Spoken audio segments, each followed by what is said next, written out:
Today's story begins with a dead fig tree and ends with a solution that would have kept it from dying at all. I had a fig tree that I loved. I used to haul it in and out of the house every season, thinking that I was sparing it from the winter cold. It was a whole workout. I had it in this big pot. Last year, I told myself it'd probably be fine outside, and maybe I'd actually get growth on the plant a little bit sooner in the spring to have those earlier figs. But you know what? It wasn't fine outside. The cold got it, and I've resolved that I'm not going to lose another plant like that again. This year, I'm using the VegoGarden self-watering rolling citrus tree planter to save this pepper plant. I know this is designed for citrus and fruit trees, but the same problem shows up with peppers.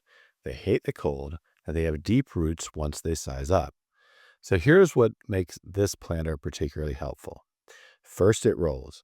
I can bring the plant inside before a freeze without dragging a heavy pot across the patio. The wheels lock, so once it is where I want it, it's going to stay there. Second, it has a built-in water gauge. No guessing.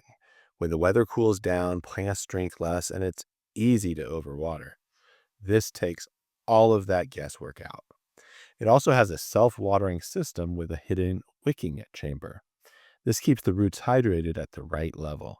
That means fewer mistakes from me, especially during the winter when watering schedules get weird. Here is the real reason this matters. When temperatures drop, I can just roll this inside to the garage, or I'm even thinking right in my living room. And the plant keeps going.